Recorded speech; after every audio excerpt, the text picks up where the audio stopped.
from some of our successful alumni. We hear from alumni who are doing work that you may be interested in. In the case of today, doing work that is really important to the things you've got teed up in your immediate future. Among those things, networking, like you heard from Professor Becker. Among those things, preparing for those co-op interviews. And so today I am thrilled and honored to welcome my friend, Laveau alum, and adjunct faculty member here at Laveau, my friend Mike Lupo. Please join me in welcoming Mike. Thank you. Appreciate it. What's that? Thank you for being here. Oh, of course. Let's see if I get the clicker working. Oh, that's amazing. Nice. It's the best. What was your name, by the way? Apollo. Apollo? Like Apollo 11, 12? Okay, got it. Nice to meet you as well.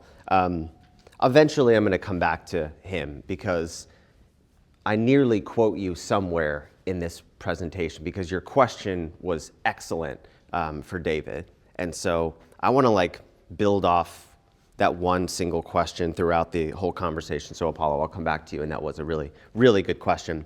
I wanted to ask the group, please, if you could raise your hand, even folks in the back, that would be amazing. What actually comes to mind when you hear the word networking? Give me somebody in the back, like 5, yeah, I love it. Back. What was your name? Viana. Fayana? Yeah. What comes to mind? I think of the word connection. Connection. It's like you saw the deck beforehand. I don't appreciate that. Perfect. Yes. Who else? Give me a couple hands. Thank you for the back row. I love this. Back left. Engaging? Like engaging with one another? Okay, cool. Perfect. Love that. My name's Jawan.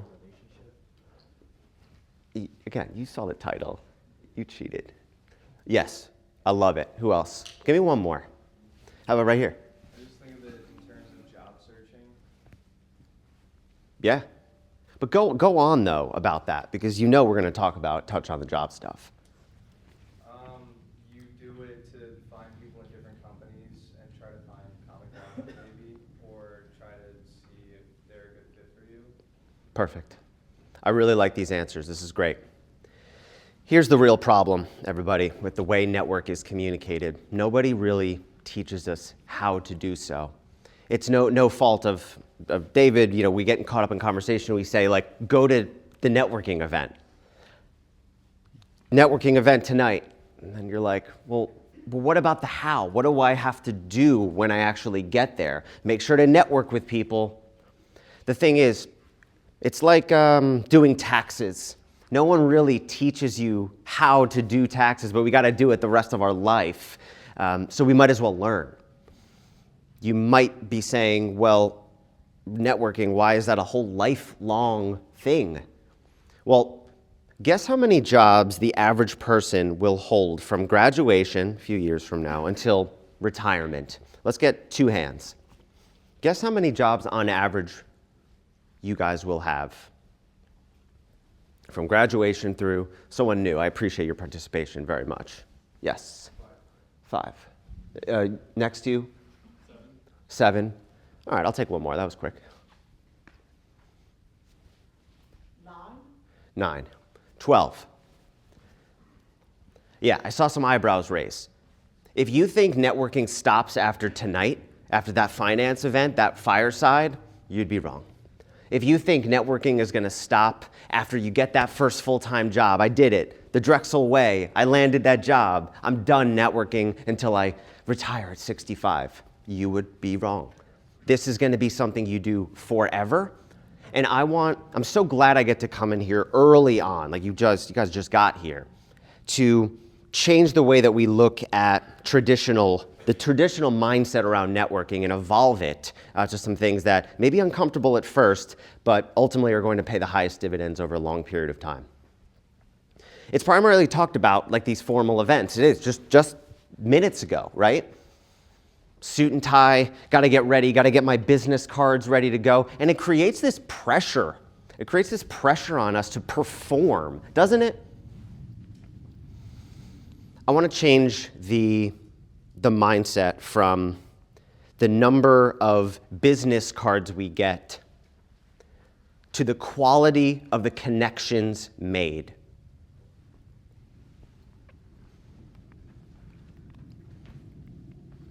Anyone ever hear the phrase on the screen, it's all about who you know?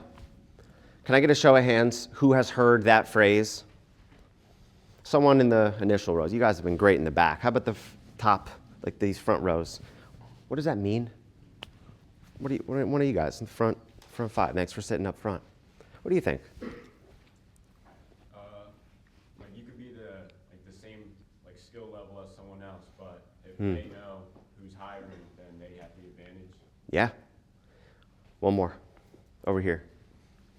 Your life depends on the people you know and experiences you get from them. Did you say your life depends on it? Well, your future, I'd say. Yeah. Your life does depend on it. You're right. The only challenge that over many years that I had with this is that you guys know me. You guys, I guess, theoretically, you would know Chris. But do we know you? Not yet. I kind of know Apollo. I know his name. I think I know one name now. So it's not really about who you know, but who knows you. And then I spent 10 years in sales at some of the fastest growing technology companies in the world, while getting really, really good at landing the most competitive sales jobs in the world. Both those things, sales and the job search. And then I drew a parallel over many years that the job search is sales. The principles are the same. What it takes to earn a sale is actually the same thing required to earn a job offer. And so I've evolved this even more one time to say it's all about who knows you, likes you, and trusts you.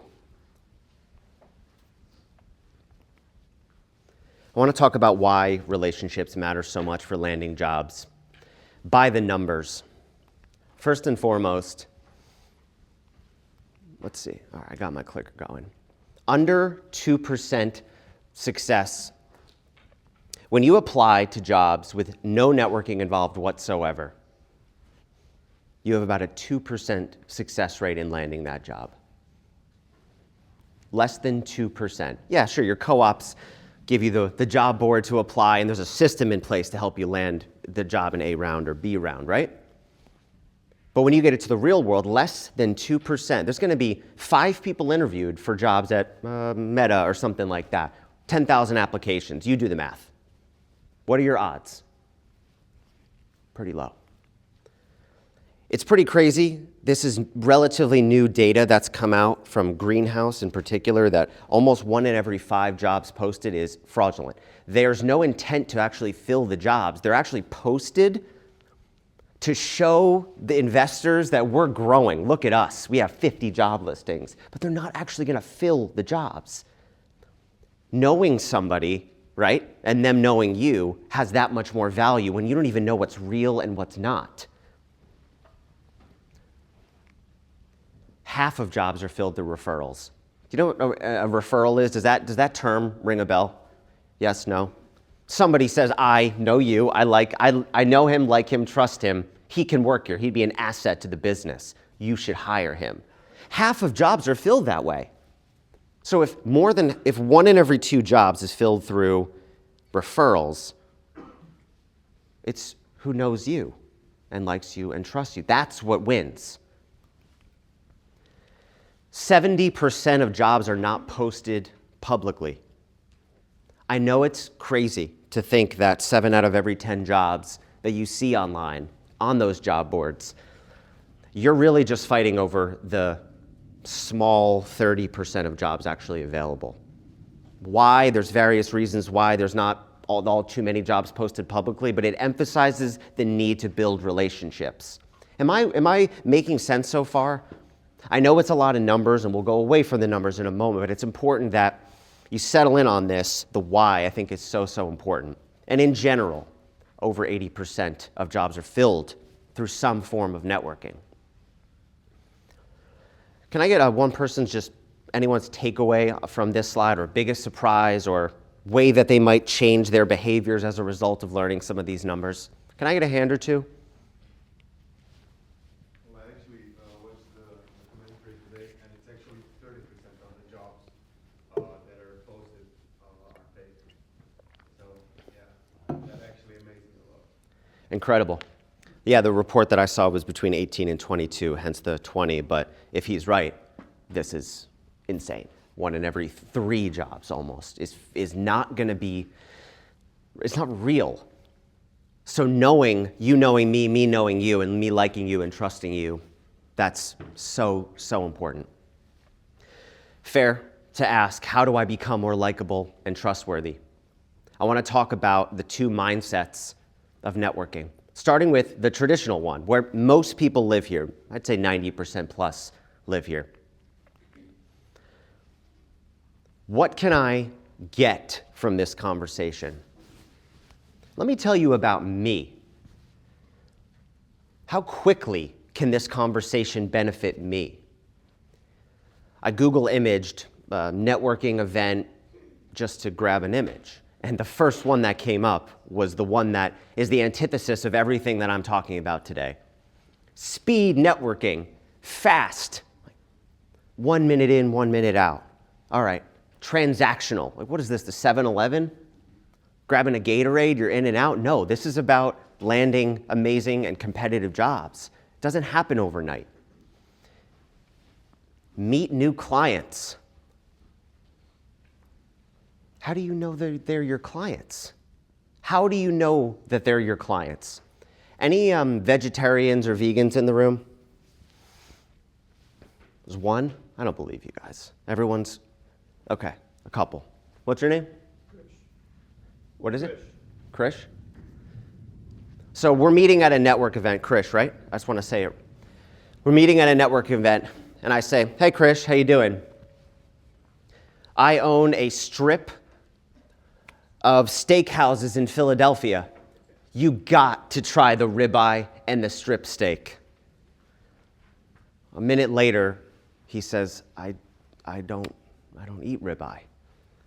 How does that conversation play out? Krish, what's going on in your head if I make it all about me and I just open up with, dude, you got to try my ribeye? I mean, I'd be open to it. I'd still go.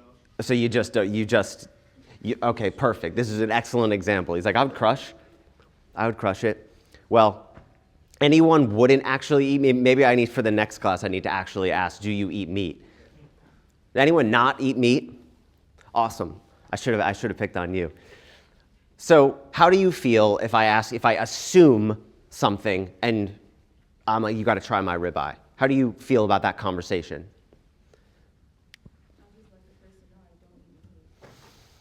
It just, you assuming something before you actually ask and learn about them leads to less pleasant conversations and less enjoyable dialogue than if I asked you, what's your favorite food? You been to anywhere delicious down in Philadelphia? And maybe they then say, I'm vegan, don't eat meat. What?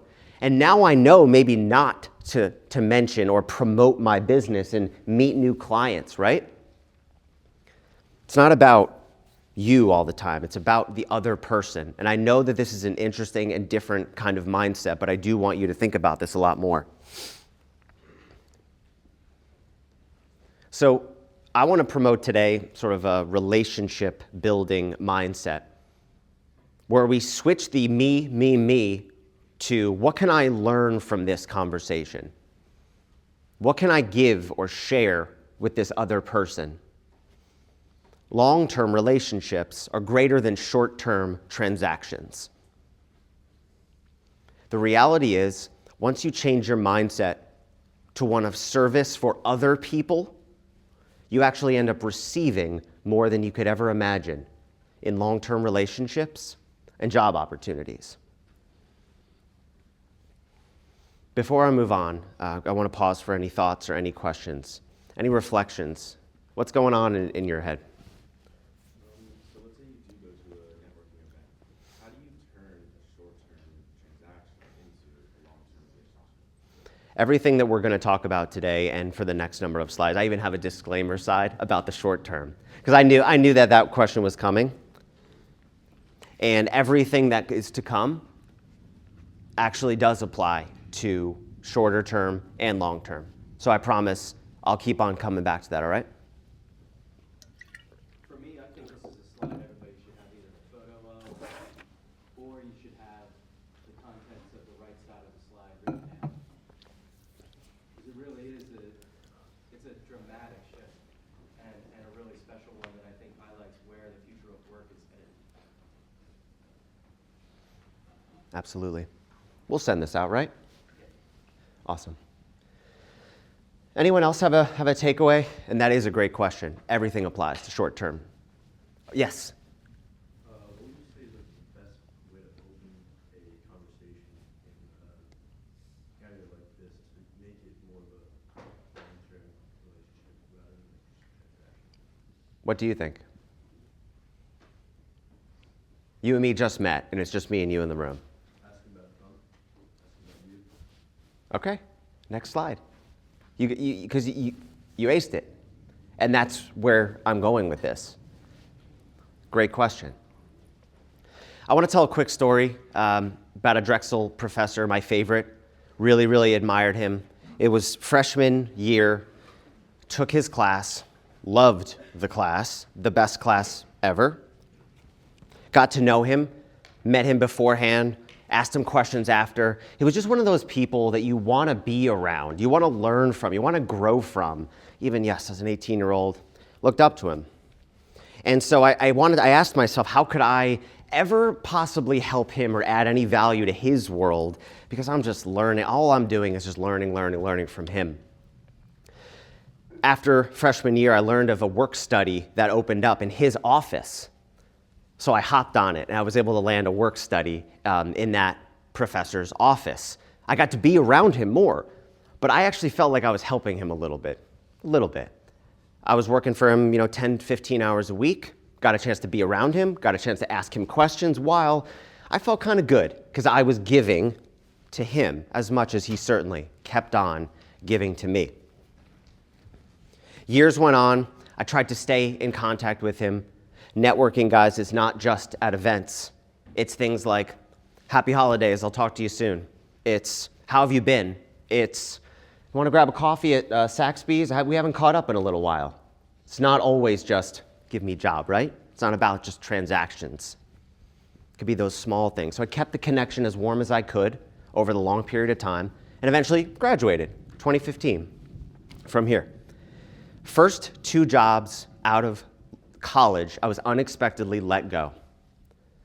With no job, no money, I called up this professor and I said, I need some guidance. He said, come on down to Philly and we'll talk. So I drove 2 hours, met him in his office, and he said, we talked for a little while, I'm in shambles. And he's like, do you want to talk and tell your story to my class of 50 people in 15 minutes? How would you guys feel? Are you kidding me? I couldn't believe the ask, but I said to myself, I feel like this guy's an asshole. your words, not mine. So I thought to myself, fuck no, right? I started off with that. Then it was, wait, this professor's been in service of me and helping me for years. If he's telling me I could add value to some, and maybe a new perspective or two to some of these young students by sharing a story they definitely never heard before, I'll do it. I went in, did the conversation. It did go great. Kids were locked in. They couldn't believe that someone was not coming down in a suit and tie and saying, I'm the CEO of JP Morgan, nice to meet you all. They were like, wait, you don't have a job? Stayed connected with them for years. It's an unexpected story. So I was adding value to his world. I was so happy to give back. I transitioned into sales, and we'll tell you that story when we connect offline, everybody. 8-year sales career. And during that 8-year sales career, as I moved from role to role to role, I got really good at the job search. I fell in love with the process that most people hate. And so I built a business around the job search process. Hence, now I have my own career coaching business. And I help folks like you land full-time jobs that they love. And I was like, wait, I'm in career development now. I'm away from sales. How can I give back again to Drexel? How can I give to him one more time? Called him up. I'm in this new business. I want to give back to Drexel again. It started with alumni panels. Then it evolved to, come speak to my class share what you're doing, share what you're working on, talk about networking, right? And I did. And then I got even better at my craft, and I said, I want to keep on giving. You've given so much to me, I want to keep on. And he said, let me introduce you to someone in university services. So I met that person at Drexel, her name is Jalen, she's fantastic. And she gave me an opportunity to co-teach one guest lecture at a career management class. You'll all take this class, by the way, in like 3 or 4 years. I taught it. It was awesome. I'd never taught before. And 3 weeks later, I was offered the adjunct professor position to teach this career management class. They waived the master's degree requirement, and they brought me on board. And I've been teaching as an adjunct professor this career management class for 50 kids in the fall, 25 last spring. And truthfully, guys, it all started with the relationship, the connection, the keeping the relationship warm over many, many years. And that professor is Chris. Thank you for everything. And look at me now. I'm able to try to give back, to drive 2 hours to help you guys. It's the least I could do in paying it forward. Before I move on, any thoughts, any questions, comments at all? Wait, you drove 2 hours to be here with these guys today? Absolutely. Any questions whatsoever? There's no bad questions. It's not that early. Anybody? How long ago did this happen? Which thing? Which chapter of the journey? Oh, it was right after the second time. It was 8 years ago or something like that. It was like weeks after it had happened. Fresh.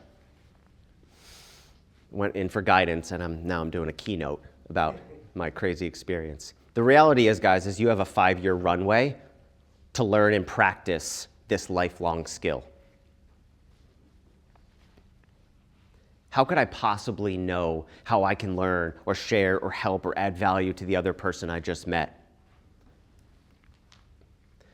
Now, as a freshman, your value isn't experience yet. Actually, just like David said, your value is curiosity, it's effort, it's follow through. I'm going to come back to these 3 words. How could I possibly add value? I thought the same thing. Curiosity, effort, follow through.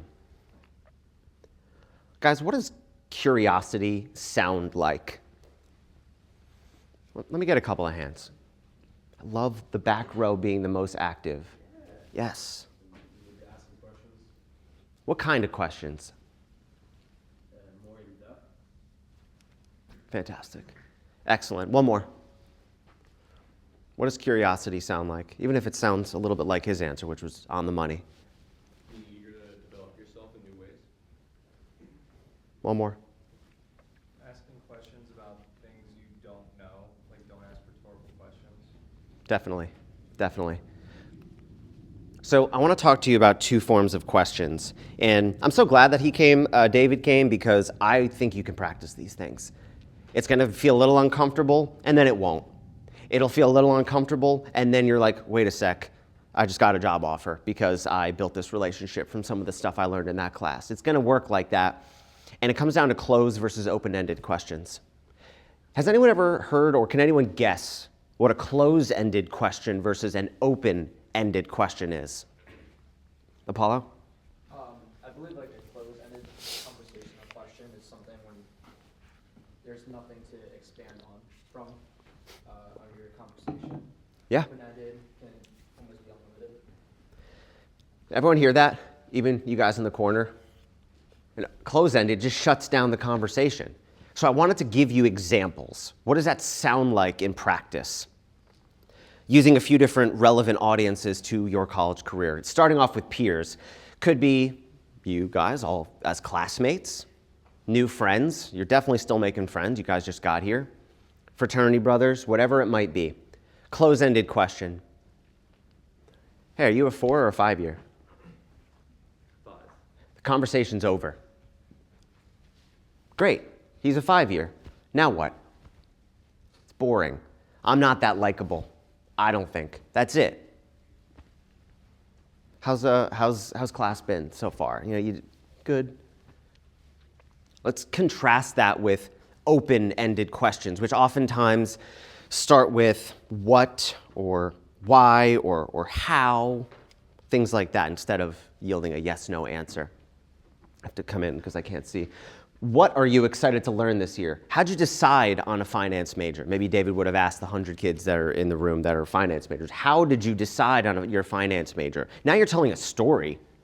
Like Apollo said, unlimited answers, right? He could or she could go on and on and on about how did you decide on finance, right? What's your favorite part of campus been so far? You guys can ask each other that question. You just met one another. The question is like, who would you prefer, or who do you envision being better friends with over time? The close-ended or the open-ended? Let's shift gears to professors. Hey, Chris, do you got any homework due next week? Yes, no.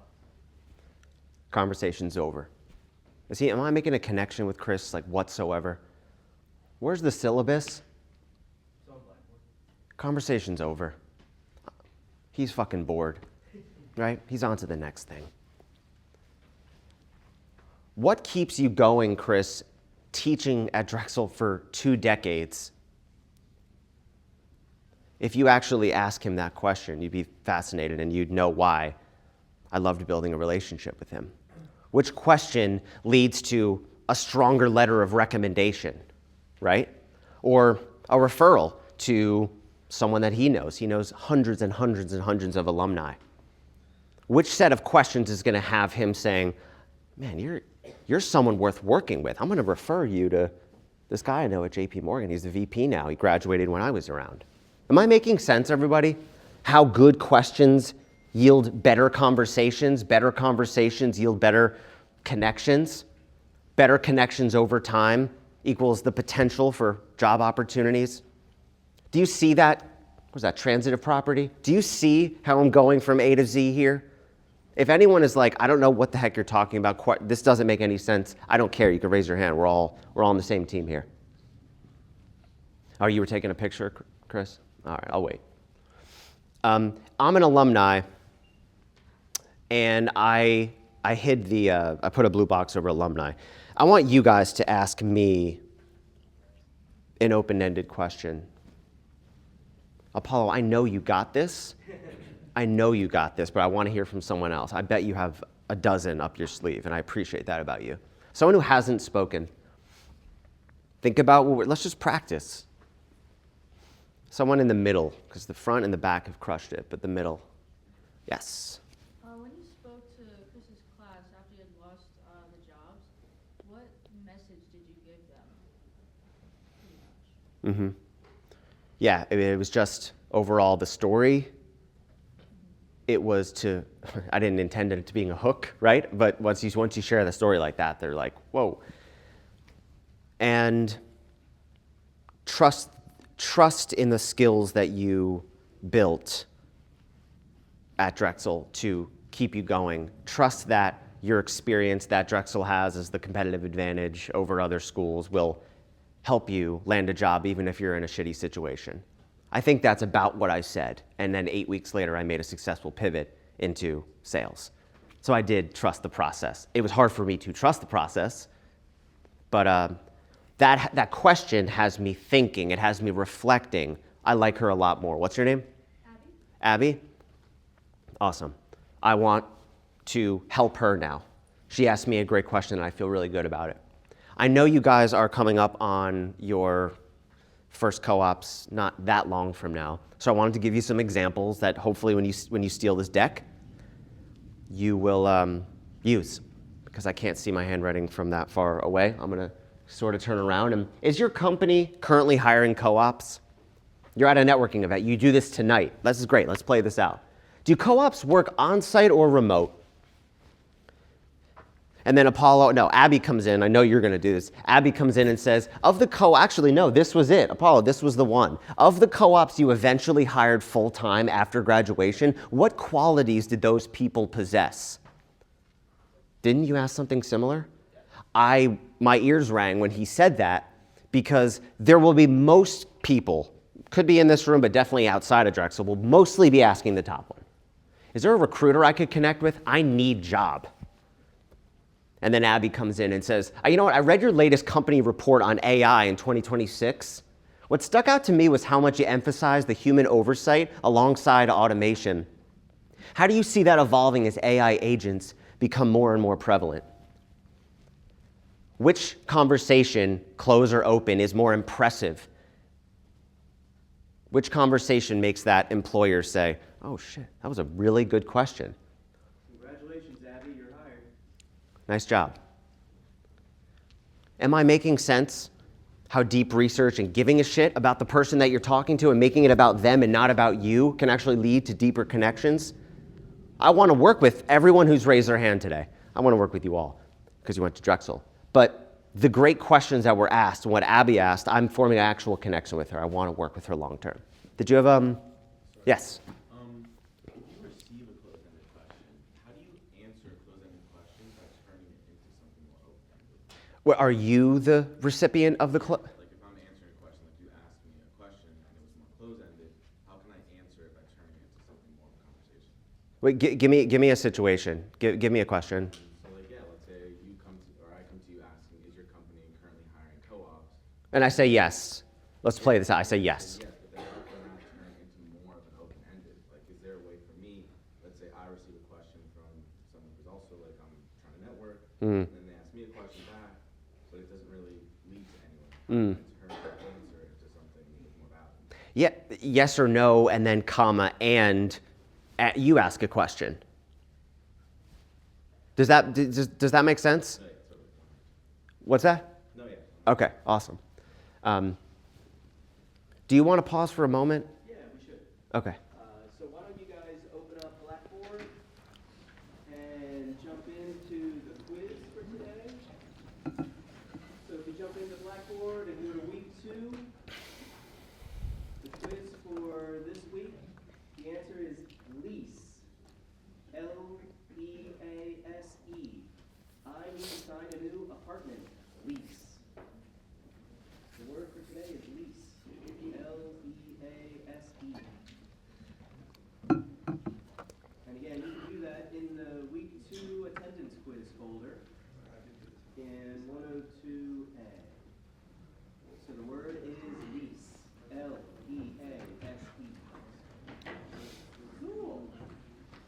Mike's got a QR code up on the screen. After you do the quiz for today, please be sure to scan the code.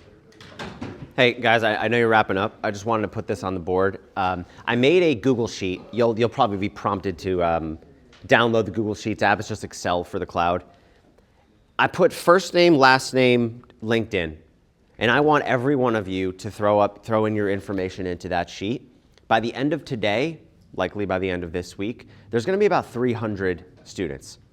All that can be your future colleagues, your future friends, your future bosses, and I want you to add as homework, if you will, if I can assign that, connect with every single person on that Excel sheet and watch what happens as the years go on. They add 300 to 400 new contacts, and suddenly at the end of the year, at the end of college, when you graduate, there's going to be just an unbelievably large amount of new potential colleagues, bosses, et cetera, et cetera. So I really advise you to meet your fellow Drexel students. Cool. Thanks, everybody. How awesome was that? Thank you.